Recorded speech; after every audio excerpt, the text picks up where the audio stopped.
quedamos el otro día en intentar hacer un cálculo para mostrar que el teorema de la divergencia, en un caso particular, nos salía bien. Entonces voy a poner entre comillas, no es una demostración.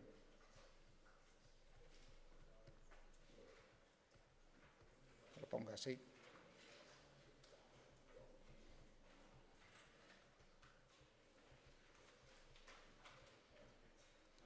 O sea, es más bien una aplicación a un caso particular.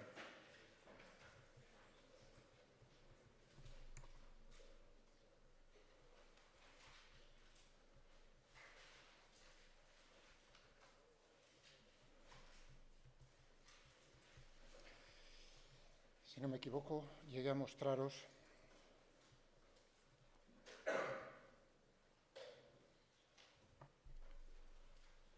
el ejemplo era pues calcular los volúmenes, calcular el volumen de un cuerpo.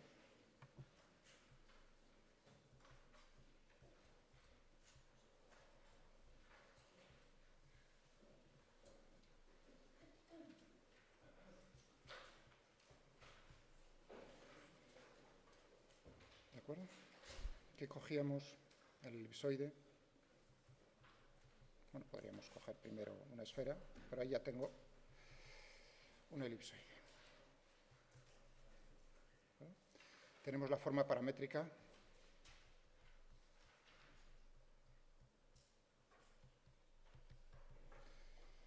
Es decir, que el volumen que estoy considerando es dentro del elipsoide, la forma paramétrica de la superficie.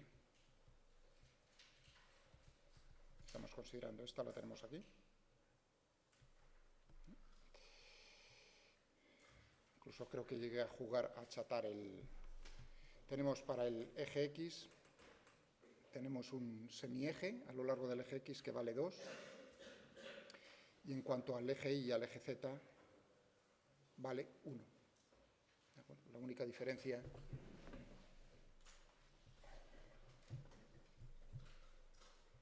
con la esfera viene dada por esto. Si cojo esto, lo que tenemos es una esfera pura y dura. ¿De acuerdo? Es decir, que si nos dicen cómo tienen que ser los semiejes del elipsoide, pues por ejemplo 2, 3, tendríamos, sería esto. ¿No?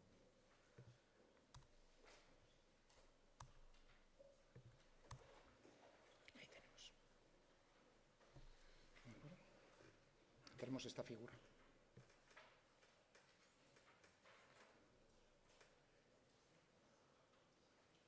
Para ver cuáles son los ejes podría ponerlo aquí.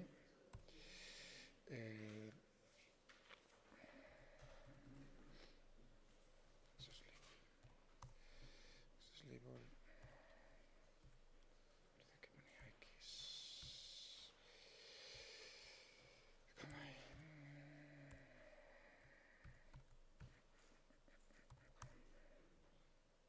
Ahí lo tengo.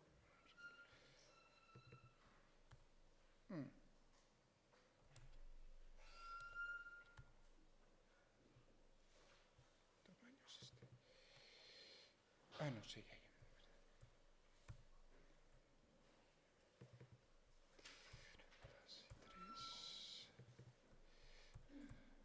Vamos a agrandarlo un poco.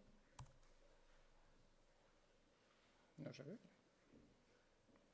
Tendría que salir más grande. No sé por qué no sale más grande. Bueno, curioso.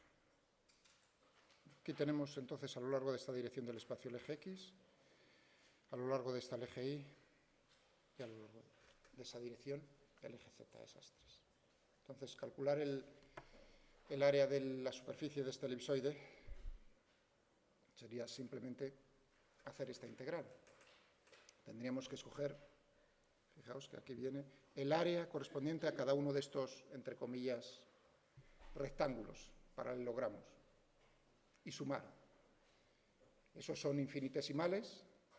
Fijaos que cada una de estas líneas es una de las curvas paramétricas que conforman esa superficie. Estoy utilizando aquí los parámetros, los estoy llamando U y V. ¿De acuerdo? En la esfera, pues lo que teníamos era que V sería el ángulo θ y U es el ángulo φ, como he utilizado otras veces. Bueno, aquí estoy utilizando U y V. Bueno, pues de la misma manera, entonces tendríamos que el parámetro V lo que va es cambiando en esta dirección del espacio y U cambia en la dirección de la longitud. ¿De acuerdo? Bien, ¿cómo es entonces el área, digamos, infinitesimal correspondiente, suponiendo que esto fuese infinitesimal? Pues tendré que considerar lo siguiente, hacer precisamente, vamos a ver, cogerlo aquí.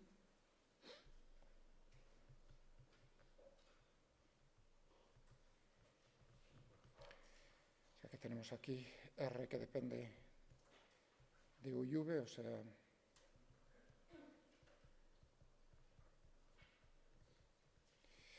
Z, las tres componentes. Entonces tenemos, fijaos, yo siempre puedo fijarme en una de las curvas paramétricas, entonces hago simplemente la derivada parcial con respecto a U, para que sea una longitud infinitesimal por diferencial de U. Fijaos que este vector, la derivada parcial de R, el vector de posición que me da todos los puntos de la superficie, con respecto a U es un vector que es tangente a la superficie y tangente a esa curva, a las curvas del parámetro U. Si lo multiplico por diferencial de U, entonces tengo una longitud infinitesimal. En la otra dirección del espacio, pues tendré diferencial de U. Tengo esos dos vectores, son dos vectores, ¿no? Si multiplico vectorialmente ambos y tomo su módulo, lo que tengo es el área correspondiente a ese paralelogramo infinitesimal. Si ahora hago la integral para U y para V, pues tendré el área de toda la superficie.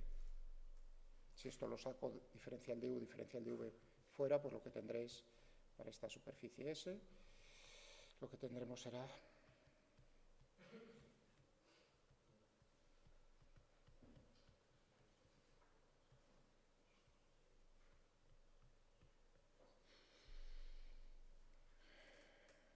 como barre en este caso para el elipsoide. Tenemos uno de ellos barre desde 0 hasta pi, ¿no? ¿Cuál sería V? He dicho que era θ, ¿no? Y U tiene que barrer desde 0 hasta 2pi.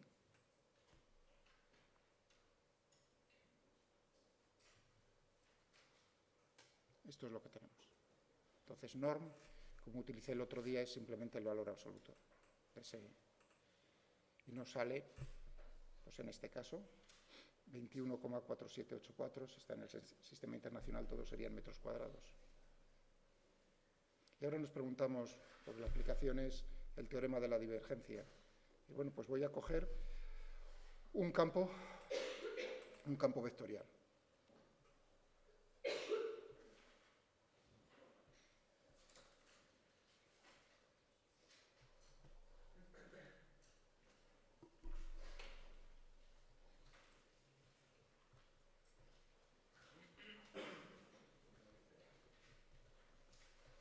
Escojo un campo vectorial F, que va a ser 1/3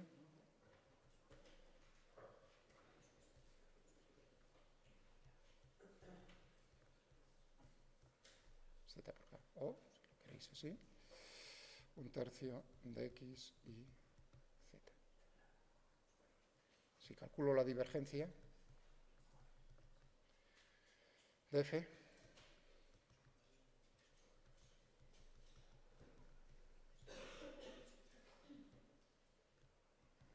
que tendremos aquí, la derivada parcial en coordenadas cartesianas de F de X más la derivada parcial con respecto a Y, F de Y, más la derivada parcial de F de Z con respecto a Z. Esto es F de X, esto es F de Y y esto es F de Z. ¿Y qué es lo que nos queda? 1, que era lo que comentaba el otro día, creo yo, al final de la clase. ¿Estamos de acuerdo? Entonces, si lo aplico el teorema de la divergencia general,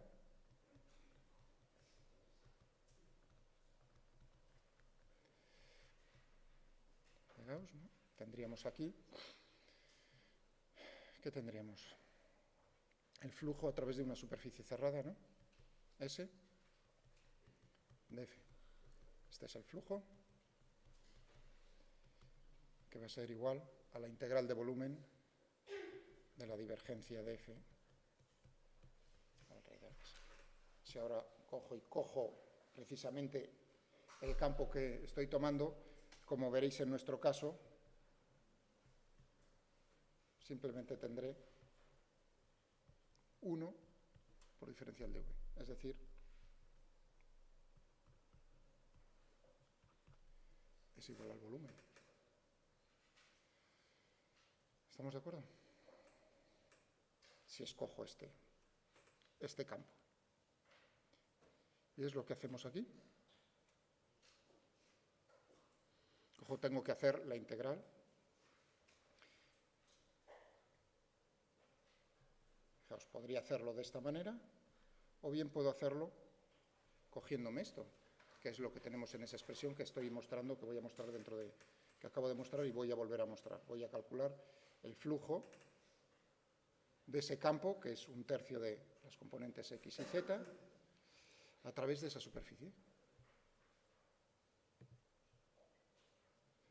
El producto escalar. Tengo aquí. Este punto es una forma de notar lo que es, vamos a poner aquí el help.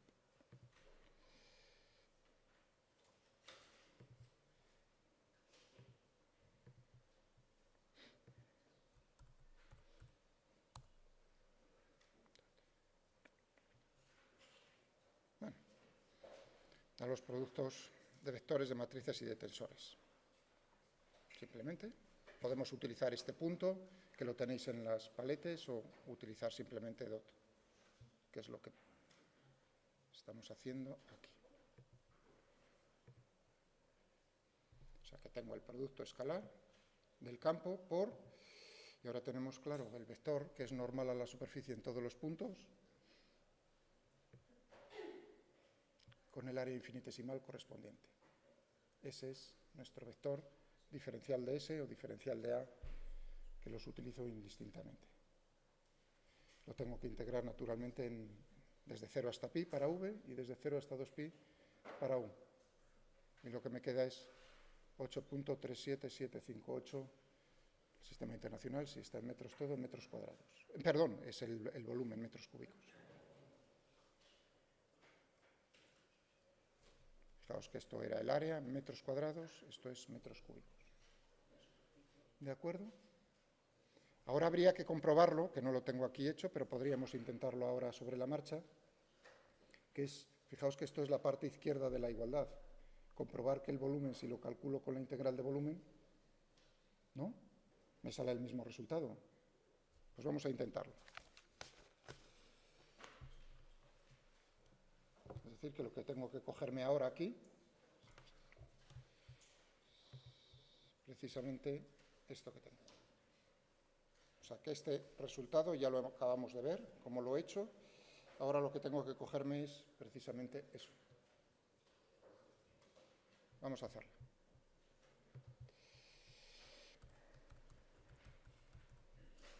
En íntegra.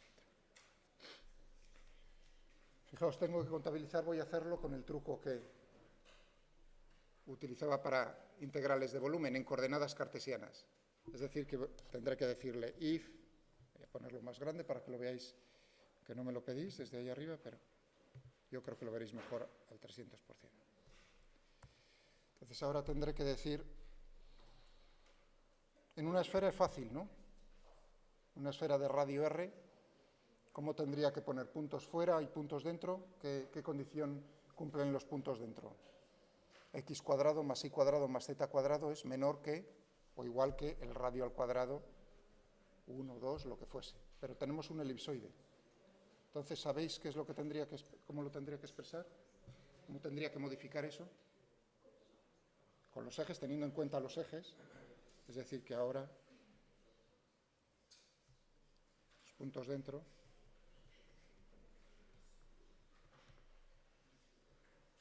cumplen que x, he puesto 2, ¿no? Me parece que era x medios al cuadrado, más, me parece que para y era 1, y cuadrado, más z cuadrado menor o igual que 1. Simplemente tenemos que tener en cuenta eso.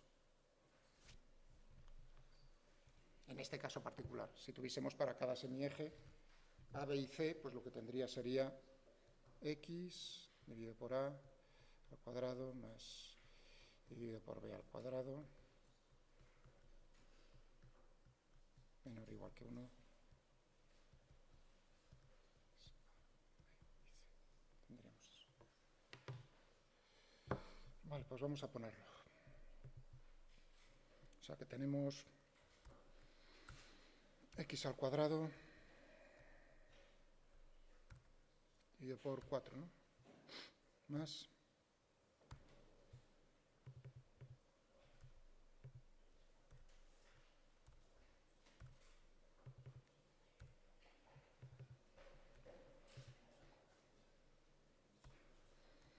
menor o igual valdría con menor.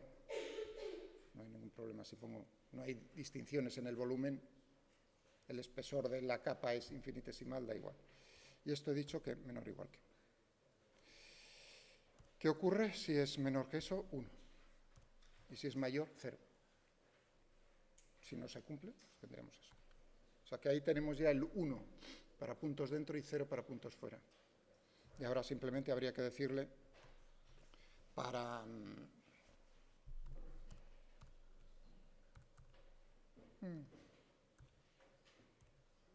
está infinito. Ahora vamos a cogernos esto y lo hacemos para y para z. Porque claro, en esta tengo aquí esto, aquí en esta expresión, la integral de volumen,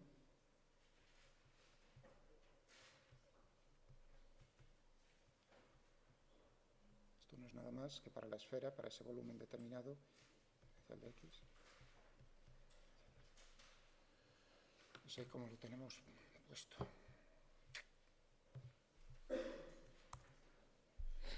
Hombre, qué bien. Ha salido lo mismo, menos mal. ¿De acuerdo? No es una... O sea, fijaos, es un caso particular. Yo que pongo ahí entre comillas una demostración, no, es una aplicación, digamos, para esto, para poder calcular volúmenes. Claro, hay figuras que son un poco más complicadas. Entonces uno diría, bueno, realmente parece que lo de arriba es más complicado que lo de abajo. Efectivamente, para esta figura, que es tan sencilla, una esfera sería todavía más sencillo. Uno diría, pues es más complicado hacerlo viendo el flujo que no directamente con la integral de volumen. Pero claro, si uno piensa a lo mejor en un toro. ¿Sí? Sí, sí. ¿Pero?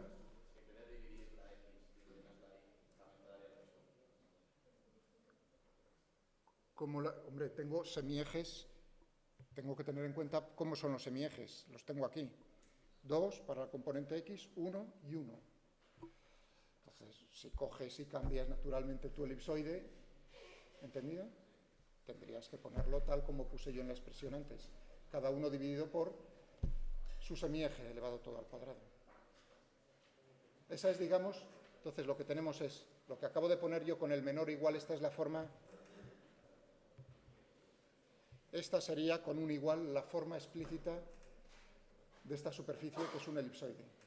O sea que tienes las dos formas, la explícita y la paramétrica.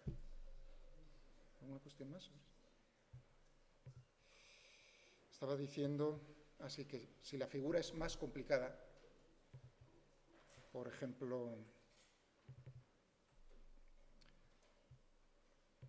un toroide, un toro o torus, lo que tenemos es esta figura, el donuts, vamos, así hablando.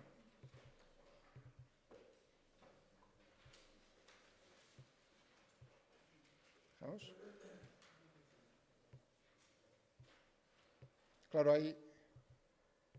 aquí la sección transversal es circular. Bueno, hay toroides, que son pues, cuadrados, rectangulares. Ahí ya depende de lo que la figura plana que estás haciendo tú girar. En este caso, lo que estoy haciendo girar alrededor del eje Z es esta figura, un disco. Pues puedo hacer cambiar. R mayúscula es la distancia desde el origen de coordenadas hasta el centro del círculo, que es la sección transversal. Y R minúscula es el radio del disco, o sea que es una figura de revolución.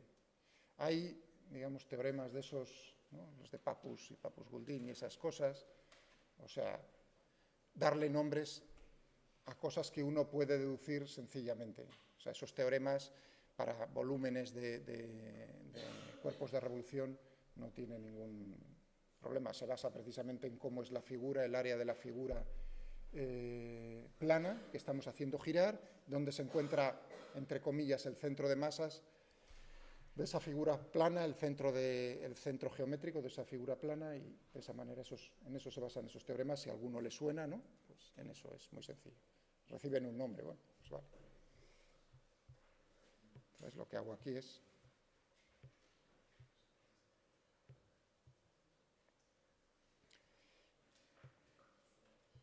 bueno, con OPA lo que hago es la transparencia simplemente, para ver un poco mejor cuáles son, en este caso,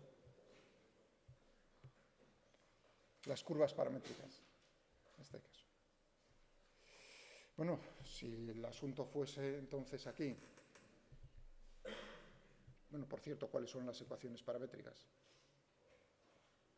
Son las que tengo yo aquí.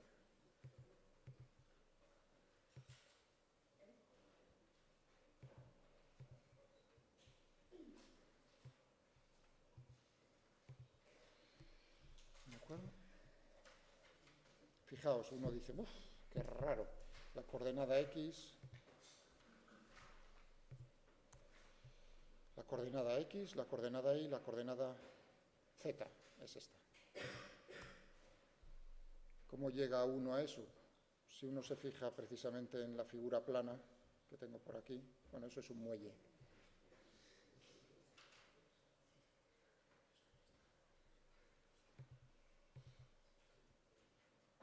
Fijaos, este es el eje Z, el eje vertical es el eje Z, y el eje horizontal, yo lo llamo, es el eje radial, por así decirlo. Entonces uno dice, ¿cómo sería aquí cada una de los puntos estos que tenemos? Si yo estoy tomando como ángulo, fijaos, el ángulo θ es el ángulo que formamos, voy a hacerlo a mano.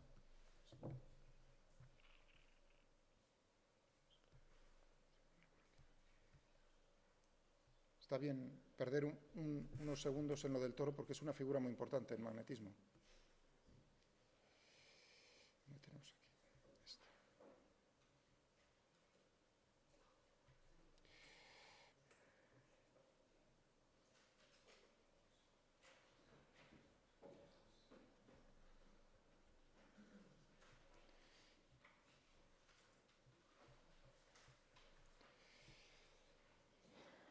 Y esto lo llamo yo, si queréis,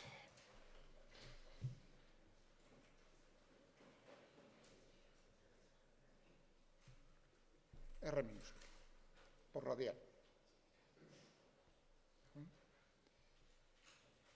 Entonces, si este es el ángulo,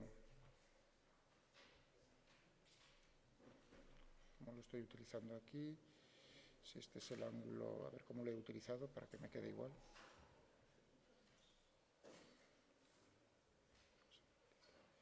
Sí, justo.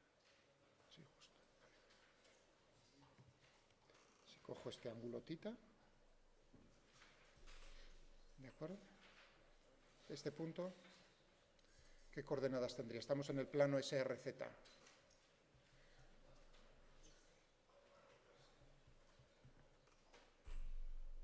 Entonces, la coordenada R, ¿cuál sería? Si esta distancia es R mayúscula, entonces, ¿qué tendríamos aquí? R, y no me gusta haber utilizado, Voy a cambiarle el nombre a esto. Esto es R minúscula, el radio del disco, y este le vamos a llamar...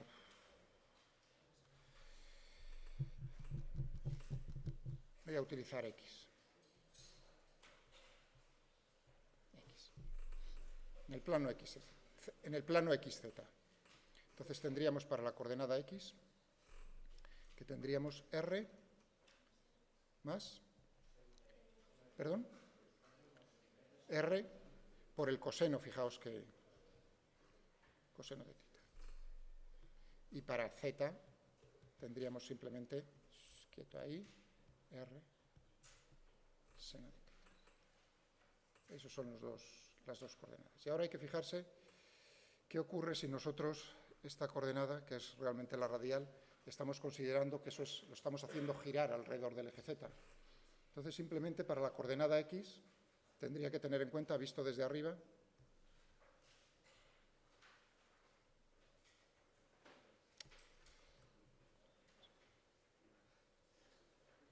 el donut visto desde arriba, es decir, que esto sería R mayúscula y esto es R minúscula. ¿De acuerdo? Y ahora tenemos los ejes, voy a ponerlos en otro color. Este es el eje. Este es el eje Y y este es el eje X. Voy a utilizar otro color también para este otro. ¿Perdón? ¿Perdón? No, la R mayúscula es precisamente la distancia que va del origen de coordenadas hasta este punto, el punto central del donus. Esto es R. ¿De acuerdo? Fijaos, antes lo que había cogido había sido simplemente, a esto lo llamaba X, lo pongo en azul, ya sé que voy a utilizar 2 veces X, me da igual. ¿Entendido? En el plano XZ lo que tendríamos sería esta figura si este fuese el X que estoy tomando yo en azul. Bueno, ahora hago girar la figura alrededor del eje Z. Entonces, ¿cómo se transformaría la coordenada Z? Z no cambia, es lo mismo. Lo único que hay que cambiar es proyectar la coordenada que teníamos aquí en azul, R más R coseno de tita, lo tengo que proyectar precisamente a cada uno de estos dos ejes. Si yo llamo el ángulo este phi, lo que tendríamos entonces es simplemente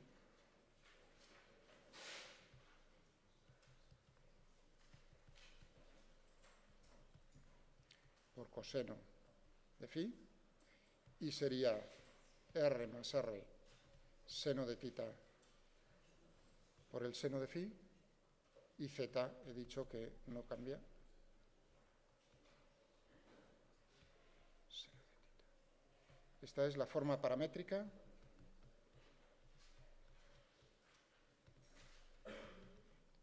del toro. Torus. ¿De acuerdo? Bueno, ya tengo la forma paramétrica. Si quiero calcular el volumen, lo tendría chupado. Lo único que tengo que cambiar es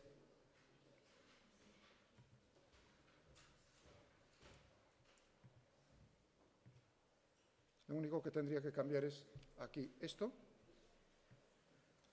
simplemente, y poner la nueva forma paramétrica de la superficie y liquidar. Por lo demás sería todo lo mismo.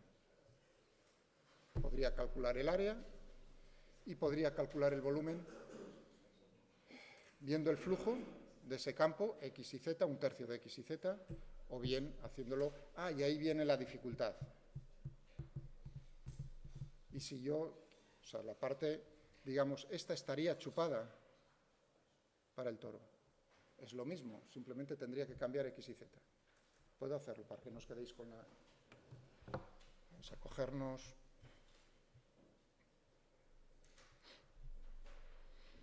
Voy a coger R mayúscula.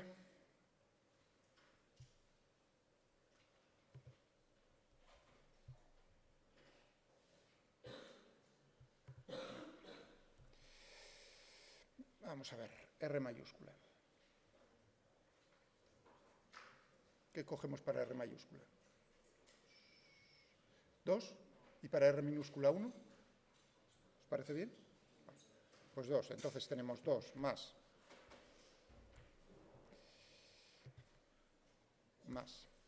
R minúscula es 1. Estoy diciendo que esto es θ. Vale. Por 2 más 1 coseno de θ por coseno de φ.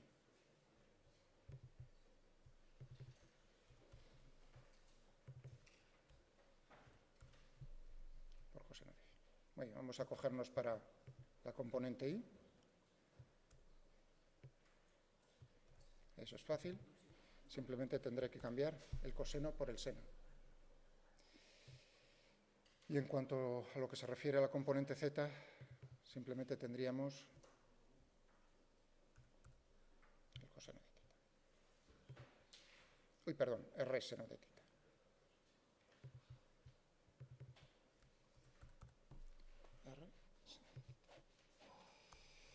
Aquí tendríamos ya entonces nuestra forma paramétrica.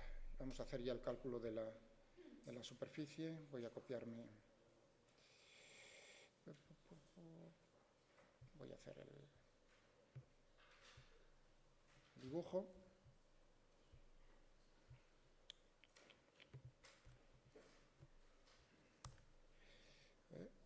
Uy, ¿dónde tengo aquí esto? Ah, sí, que no he puesto θ. ¿Desde qué valor a qué valor? Θ tenemos desde 0 hasta...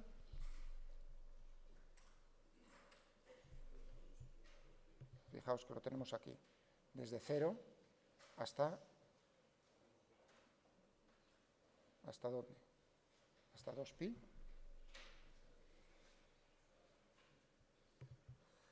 Desde 0 hasta 2pi.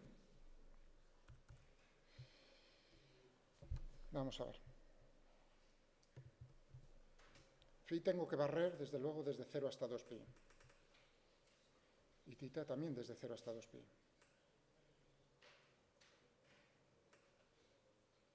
¿De acuerdo? Efectivamente.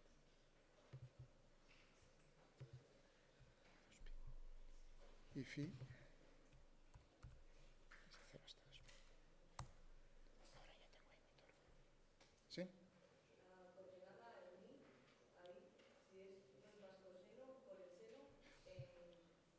2 más 1 por el coseno, por el seno de phi.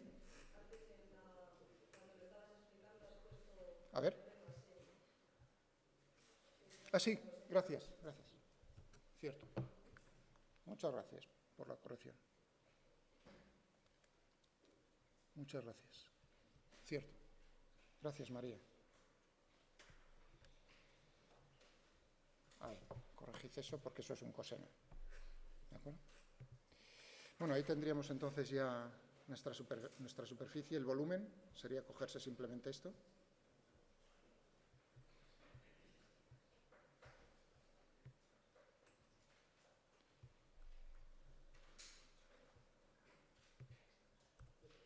Ahora sí, otra vez tengo que tener cuidado en cogerme, porque lo estoy tomando en θ y en phi. Θ, phi, θ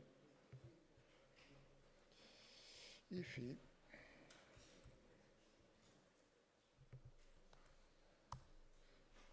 Uy, con el módulo. Ahí, fijaos, ¿por qué me sale negativo? Ahí fijaos que estoy haciendo el producto vectorial de los dos vectores que son tangentes, entonces yo tengo que tener en cuenta cómo estoy multiplicando para que me salga el vector normal hacia afuera y no hacia adentro.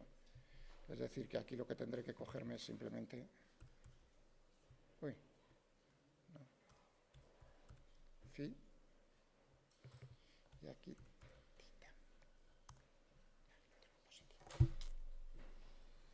¿De acuerdo? Ese sería el volumen. Ahora para esta figura, o sea que es fácil, limpio, En el caso de tener que calcularlo de esta otra manera, tendría que tener en cuenta, o sea, tendría que llegar a la forma explícita del toro. ¿Se puede? Sí, se puede. Ejercicio. Hacedme, por favor, el volumen de esta segunda manera. Entonces tenéis lo que hay que cambiar. Lo único que tenéis que hacer es cambiar esa expresión. En el caso del toro, ¿qué expresión tendríais que poner ahí para poder calcular el volumen? Pues como una integral de volumen. ¿Entendida la pregunta que os estoy haciendo? El resultado tiene que ser evidentemente el mismo que hemos llegado. Y para solo el volumen, la divergencia eso que dijiste antes, ¿no? Bueno, la divergencia Fíjate que aquí implícitamente está la divergencia. O sea, tu pregunta, lo que tengo aquí es la divergencia de ese campo. El campo es un tercio de x y z. La divergencia es 1, o sea que, digamos, la divergencia no me la he comido, la tengo ahí también. ¿Está claro? Es lo mismo, vamos, simplemente con otra figura. Aquí, como veis, está el anillo deformado. Es un poco, si se entiende cómo es el toro, pues uno verá que aquí lo único que ha cambiado es esta expresión. Es decir, y depende naturalmente de cómo es phi. U es phi, yo lo he puesto con phi. Ahí donde veis U es phi. Como veis entonces, cuando uno está girando, digamos, la componente z está cambiando, dependiendo de phi, del giro, es lo que está haciendo. Ese es el toro deformado, por así decirlo. Fijaos que va desde un máximo que es 5/4 más 1 a 5/4 menos 1, es decir, de 5/4 a 1/4. Eso es lo que aquí en la parte estrecha vale 1/4, en la parte ancha es pues 9/4. Se podría hacer lo mismo. En este caso es todavía un poco más difícil si queréis hacer la integral de volumen. Para el toro no. Para el toro no es, digamos, muy difícil. Pensadlo. ¿Vale? ¿Alguna pregunta respecto a esto que he mostrado? Bueno, esto sería una aplicación, digamos, para el teorema de la divergencia. Vamos a aplicar esto que hemos visto, lo hemos visto para termodinámica, para fluidos. Bueno, ahora, ¿qué pasa con la gravedad?